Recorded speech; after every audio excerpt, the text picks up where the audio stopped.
there are enough battles for us as communities, as believing communities in God, that we can agree and we can unite on certain issues. Yeah, absolutely. This is one of those issues. And I feel like, and we can end on this, that I feel like it's becoming very, very obvious, the kind of agenda that I mentioned earlier, that now would be a better time than any for these three major religions, let's say, the Abrahamic faiths, to unite on what our core belief is. And we believe in family values, we believe in all of these things.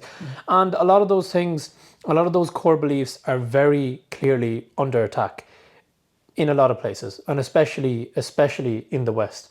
And now would be the best time to concentrate more on what we have in common rather than our differences, because there's I feel like hard times are coming if we don't. It's a waste of our energy and the time to be going against each other, especially when our core values are aligned. Unity number one within the community, within those who believe in the religion of Islam, regardless of what sect you belong to. This is something, you believe in the Quran, we all believe in the divine nature of the Quran.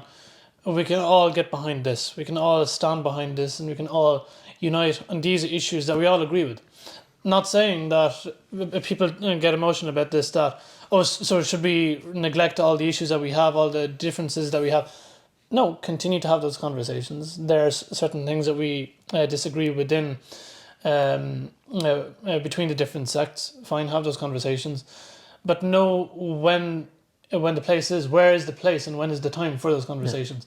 And a time like this is a time of unity. A time like this is a time to show a united front, as we see in the OIC, for example, as we see joint reactions from different Muslim communities, different backgrounds, different cultures, Muslims from different sects, all stand behind this, because this is something that we can all agree, we can all stand behind. And then our own communities, the issue of identity, perhaps we can go into this in another podcast, but when I discuss these issues, I gave a khutbah the last time there was a Quran burning in Sweden, actually.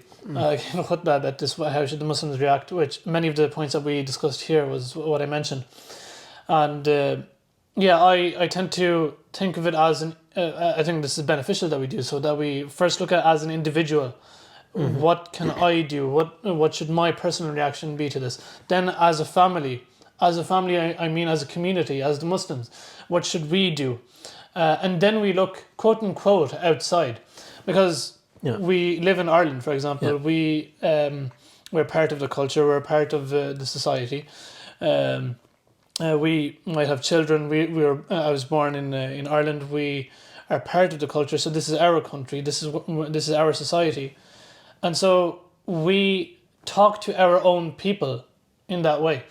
Lastly, inshallah, God willing, this is the last point, unless you have something else. No, I'm good. Okay, we'll finish off with this. Everyone can improve from this.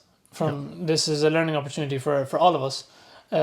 If we focus on the issue of education, the issue of conversation, the issue of information, this is something that Muslims can improve on and non-Muslims can improve on. Sure, from the point of view of non-Muslims, if you don't know about it, say I don't know, and withhold judgment on that issue. But it may be the case, we must understand from the Islamic perspective, that they may be reluctant to approach a Muslim. They may be afraid to discuss these issues with a Muslim. That's why the way that we interact with people in our community should be in a way that is open, that allows conversation, that allows that this is a person that I can talk to. This is a person that I can have a conversation with. Yeah, people shouldn't be, especially to the Muslims, if your behavior is a certain way in society, especially with non-Muslims, and it's very negative, they're going to be afraid to approach you and to talk to you about, well, anything to do with Islam, and that's not what you want. You want to encourage people to talk to you, and also you don't want them, we mentioned this in a previous podcast, that you don't want the situation to be such that they're afraid to ask questions because they think they're going to offend you, and you're truly going to be offended. Yeah. And these conversations need to be as open as possible. Only then do you find out what the truth about the religion actually is and what we actually believe in. Precisely, exactly.